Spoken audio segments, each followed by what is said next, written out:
All right, so we are going to finish up with the inner ear. And here's a small inner ear. And we'll talk about the parts of this, and then we'll have another one here. All right.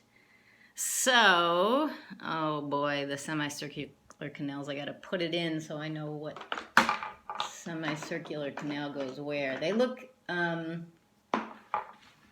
I'm going to set it here. All right. So you can see here is it sitting in this is in the petrous portion of the temporal bone, which you learned a long time ago. All right, and these are all the semicircular canals. You see these kind of loops here, 1, 2, 3. And I always have to put them in here to kind of get there's different names for them. We'll talk about them in class. This is the anterior semicircular canal. I think sometimes it's called the posterior. This is the horizontal semicircular canal. All right, so the horizontal one goes horizontally, and it's also called the posterior semicircular canal. And then this is the lateral circular canal. So this one's on the lateral side over here. This one's more anterior, this one's more posterior. And when they're sitting in the head, this one is also kind of horizontal, and this one is more straight up and down. So the important thing about them is they kind of go in all different, like you have one going this way, one going this way, one going this way. They go in all different directions, and that's because of your rotation of your head. All right, here's another set. So once again, I kind of have to put it in the brain to figure out how it goes. All right, there's that. This fits right here. Okay. So here we have another ear. This is coming in, so over here is lateral. So this is going to be, again, the lateral. All right, this is going to be, let's see. This is the anterior semicircular canal, which I said also is called the posterior sometimes. Here's the horizontal semicircular canal, and then here's the posterior semicircular canal. I think I've changed the names of those. So the problem is when you're learning these, you really have to kind of see them in the brain, in the model, to get a clear sense of which one goes where. So I suspect we will do something like label them. I like this one being horizontal best, with the one that's kind of clearly in a different line than the other ones, that being called the horizontal semicircular canal.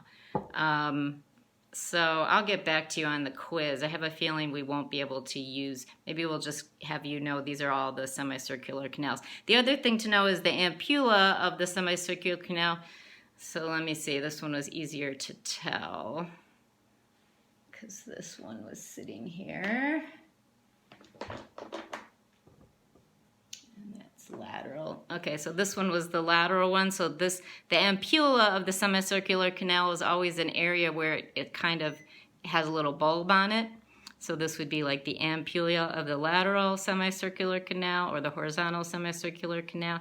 This is the ampulla here. There's kind of a little bump of the anterior, superior semicircular canal, and here's the ampulla of the posterior semicircular canal.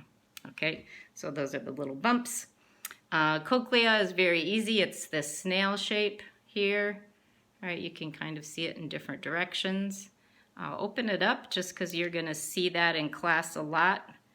When it gets opened up inside, it's going to look something like this, and we're going to talk about this in class. So see how there's kind of this spiraling around, and you'll see these little spaces in here. We're going to talk about all these structures. Here is, again, the cochlea in another model, and you can kind of see when you open it up, you're going to see there's spaces inside that are filled with fluid. All right, so that is the cochlea. you can go by your, in terms of the semicircular canals, go ahead and go by your lab pictures in terms of the naming for them. Then we just have nerves. So the cochlear, so the facial nerve is this one on all these models. The facial nerve goes right by the cochlea. But if you look closely, you can see it's not coming from the cochlea. And this is where we would have this set up. This would kind of attach to the cochlea right here. All right, the semicircular canals. This is all the vestibular part of the vestibular cochlear nerve, and this is the part for hearing. This is the part for equilibrium. All right, so that's the facial nerve. The vestibular nerve is the part that's coming more over here from, this is where it's going into, this is where kind of the semicircular canals connect. So this is the vestibular nerve, where the part that's coming right from the cochlea here is the cochlear nerve. That's also kind of hard to tell. In this model, they're not really differentiated at all. This is just the vestibular cochlear nerve right here, and then this is the facial nerve. I think that's what we'll do on the exam. Like, realize the vestibular cochlear nerve is going right to the cochlea, and this is the vestibular organs, and then the facial nerve is this one that's runs very nearby. Here's the facial nerve, runs right nearby. Okay, let me do a couple quick quizzing. Just to see how you're doing. So we'll start here. What's this whole thing called? It is the pinna or the auricle, also called the auricle sometimes. What's this outside part called? That's the helix. What's this little indentation here? That's the triangular fossa. What's this part? So this whole, we said this was the helix. It comes around and then it kind of goes right here. That's the crus of the helix. What's this part here? There's kind of a flap. You can feel it on your own ear, right? That flap there, that's the tragus. What's this middle part here? There's kind of a bump in the middle. This is the antihelix. So here we have this flap. What's this flap that's kind of on the opposite side? Kind of, here's a flap. You can feel, again, you can feel it in your own ear. There's a little bit of a flap, not as big, a little bit of kind of a bump flap on the opposite side. Antitragus. What's this down here called? This is the lobe, the lobule, the earlobe. Okay.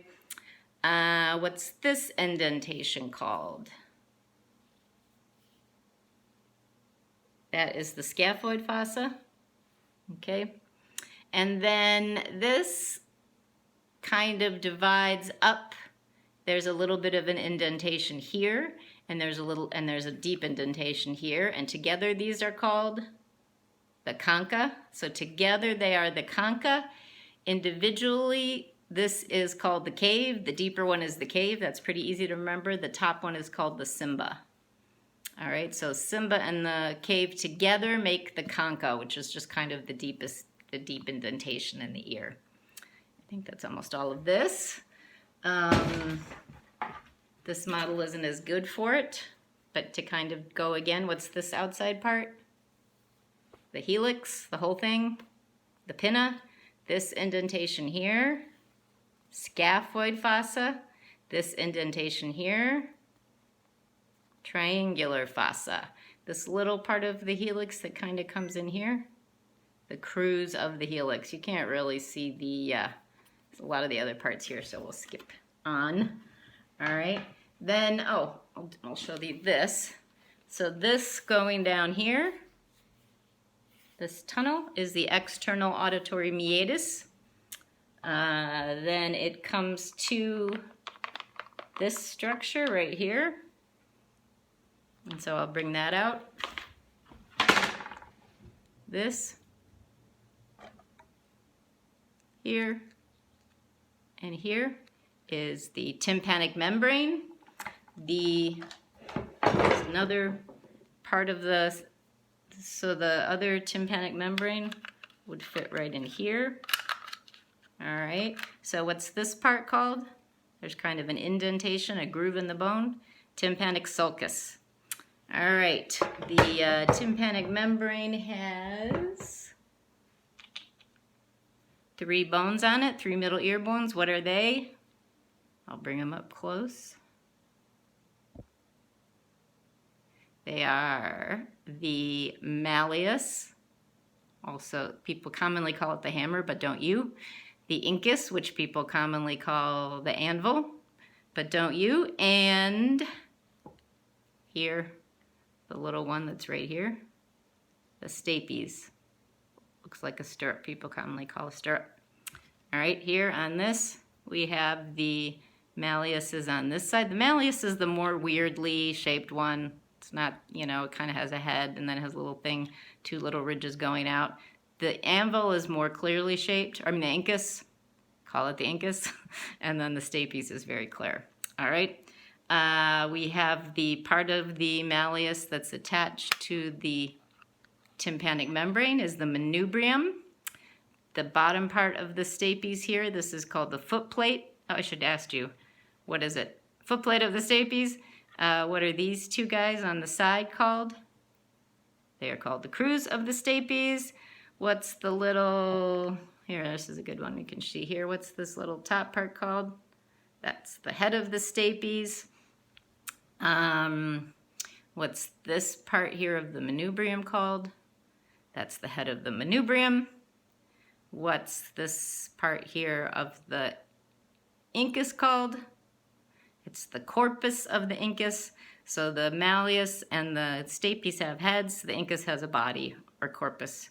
This is what on the incus? Short process. And then this coming down, if you can kind of see here, that's the long process. The very bottom of it, which you can't really see here, but is called right there. There's a little bit of a side that comes down. That's the lentiform process or lentiform nodule or lenticular process or lenticular nodule of the incus. Let's show you a couple here. This is this red thing here. That's the tensor tympani muscle. You're going to have to learn another one too. What's the big hole? Oval window, little hole, round window, bump right here, promontory.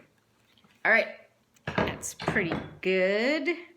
Covered most things. What's the name of this nerve? This one? That is the facial nerve. What's the name of this structure? Cochlea. And what's the name of the whole nerve that goes right here? Not the facial nerve, but this other nerve. Vestibular cochlear. That's the vestibular cochlear nerve. All right, that's good.